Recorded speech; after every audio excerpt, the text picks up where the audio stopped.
ኢሉ ናብ ጥቕኡ ዘሎ ወንበር ሕቑቕ ኣቢሉ ኣልዒሉ ከፍ ኣቢሉ ጽቡቕ ዝብላዕ ምግቢ ትኩስ ዝስተ ጸባን ኣስትያ እዛ ንኣስታት 3 መዓልቲ ብሓለንጊ ጥሜት ዝተገረፈት ንእሽተይ ህፃን ጥራር እናበልዐት እቲ ምግቢ ድንጋፄ ከይፀገበት ከይጠፍአ እንዳፈርሐት እያ ትሪኦ ዘላ።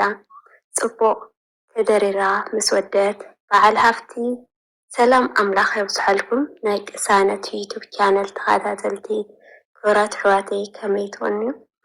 ኣነ እግዚኣብሔር ይመስገን ጽቡቕ ኣለኹም። እምበር ሕፅር ዝበለ ልኹላህና ትምህርያ ብዝብል ዛንታ ሒዞ ቀሪበ ኣለኹ እሞ ክሳብ መጨረሻ ሓይርኩም ክፀንሑ ትሕትና ይላው። ሓፃርን ሰሓብን ዛንታ ንስኻ ዶ ክዘርር ንስኻ ዶ ክበልዕ ሓንቲ ኣብ ጎደና ትነብር ህፃን ሓደ ብሊነር በዓል ሃፍቲ ዝቐረበቶ ሕቶ ንብዙሓት ዘብክየ ናይ ብዙሓት ልቢ ዝሰበረን ዝርርብ ኣብ ጥቅምቲ ወርሒ ኣዝዩ ቁሪ ዝበዝሖ ምሸት እዩ ነይሩ። ሪቻርድ ኢቫንስ ዝተባህለ ፍሉጥ በዓል ሃፍቲ ድማ ኣብ ሓደ ደረጅኡ ዝሓለወ ኣብ ቺካጎ ዝርከብ ሬስቶራንት ውሽጢ ከፍ ኢሉ ነይሩ። ኣብዚ ጠረጴዛ ናይ ድራር ሽምዓ በሪሁ ፍልይ ዝበለ ድባብ ዘለዎ ምሸት ኮይኑ ኣሎ። እዚ በዓል ሃፍቲ ከመይ ከም ዝተሳኽዐሉን ከመይ ኢሉ ናብቲ ዘለዎ ደረጃ ሃፍቲ ከም ዝበፅሐን እዩ እንዳሓሰበ ነይሩ። በዓል ሃፍቲ ሪቻርድ ኣዝይዝዎ ዝነበረ ኣዝዩ ጥዑም ስቴክ ክብላዕ ኣብ ዝበለሉ ዘሎ ግዜ ሓንቲ ባዶ እግራ ተኻድ ንኡሽተይ ቆልዓ ሃንደበት ናብ ዘለዎ ቦታ መፅያ ጋሼ ምሳኻ ዶ ክበልዕ ትብሎ።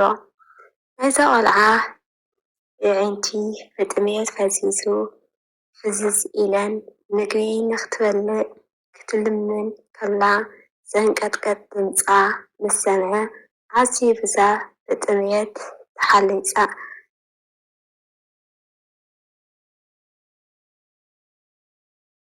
ተላሒፃ ዘላ ንእሽተይ ቆልዓ ሓዚኑ ዓይና ኣብ ዝሪኤሎ ዘሎ ሰዓት ናዚ ሬስቶራንት ሰባት ተኣኪቦም ኣብ ክንዲ ዋላ ተረፍ ምግቢ ዝህብዋ ገሊኡ ብኢዳ ገሊኡ ብዝባና ገሊኡ ብርእሳ እንዳደፍኡ ከባርርዋ እንተሎ እዚ ብሊነር በዓል ሃፍቲ ግን ካብ ከፍ ዝበሎ ቦታ ተላዒሉ ኖኖ ግደፍዋ ብምባል ደው ኣበሎም። ናብዛ ህፃን ቅርብ ኢሉ ክምስምስ እናበለ መን ሽምኪ ኢሉ ሓተታ ንሳ እውን ብጥሜትን ቁርን ኣስናና ሙሉእ ኣካላታ እንዳቀጥቀጠት ኢሚሊ ይበሃል ካብ ኣብ ዓርቢ ጀሚረ ምግቢ ኣይጠዓምኩን እሞ ንስኻ ዶ ክበልዕ ትብሎ ደጊማ። ንሱ እውን ብድንጋፄ እሺ ዘጓለይ ንዒ ኣብዚ ከፍ በሊ ኢሉ ናብ ጥቕኡ ዘሎ ወንበር ሕቑፍ ኣቢሉ ኣልዒሉ ከፍ ኣበላ። ጽቡቕ ዝብላዕ ምግብን ትኩስ ዝስተ ጸባን ኣስትያ እዚ ንኣስታት 3 መዓልቲ ብሓለንጊ ጥሜት ተገረፈት ንእሽተይ ቆልዓ ጥራር እንዳበልዐት እዚ ምግቢ ድንገት ከይፀገበት ከየጥፍኣ እንዳፈርሐት እያ ትሪኦ ዘላ። ጽቡቕ ተደሪራ ምስ ወደአት በዓል ሃፍቲ ሪቻርድ ኢቫንስ ስለ ቤተሰባ ክሓታ ጀመረ። ብጣዕሚ ብዘሕዝን መገዲ ኣቦን ኣዶን ብሂወት የለውን በለቶ።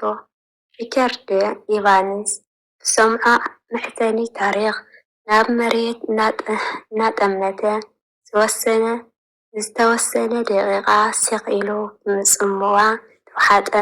ምክንያቱ ንሱ እውን ብተመሳሳሊ ናይ ሂወት መገዲ ናብ ዓወት ቅድሚ ምብፅሑ እዩ ሓሊፉ ዘሎ። ስለ ናይ ጎደና ሂወት ጥሜት ኣፀቢቑ ስለ ዝፈልጥ እዩ። ድሓር ግን ዘውትኡ ሰይሩ ንህፃን ኢሜሊ ምሳይ ዶ ናብ ገዛይ ትኸዲ ብምባል ሓተታ ጽቡቕ መደቀሲ እኹል ምግቢ እና ናይ ትምህርቲ ዕድል ክትረኽቢ ኢኺ ግን ድማ መሌ ጓለይ ካባኺ ሓደ ነገር ይደሊ እየ ትዕግስትን ፃዕርን ይብላ እዛ ህፃን እውን ብዘይ ምንም ምጉምጓም እሺ በለቶ እዚ በዓል ሃብቲ እውን ደስ ኢልዎ እሺ እዛ ጓለይ ብምባል ተሓጐሰ ካብዛ ምሸት ንሳ ጀሚራ ህፃን ኢመሊ ንጥሜትን ቁርን ተሰናቢታቶም ደጊም ጭንቀት ዝበሃል ነገር ኣይዘራን ትምህርታ እውን ጎበዝ ኮይና ተማሂራ ኣብ ኮሎምብያ ዩኒቨርሲቲ ተመሪቓ ኣብ መወዳእታ ድማ ዝተባሃለ ናይ ርድኣታ ድርጅት ምስሪታ እዚ ድርጅት ንዝጠመዩ ናብ ናይ ጎደና ህይወት ዝተጋለፁ እና ናይ ትምህርቲ ዕድል ዝሰኣኑ ህፃናት ክትሕግዝ ጀመረት በዓመቱ ኦክቶበር ን15 ሪቻርድ ኢቫንስ እና ኢመሊ ናብዛ ዝተፈለጠላ ሬስቶራት እናኸዱ ከምቲ ንሳ ነበረቶ ተመሳሰሊ ህይወት ዝነብሩ ቆልዑ ምግቢ እንዳብልዑ ይርከቡ። ኣብ እንኮለኺ ስምከይ ፀውዑ ናወልኩ ማርያመይ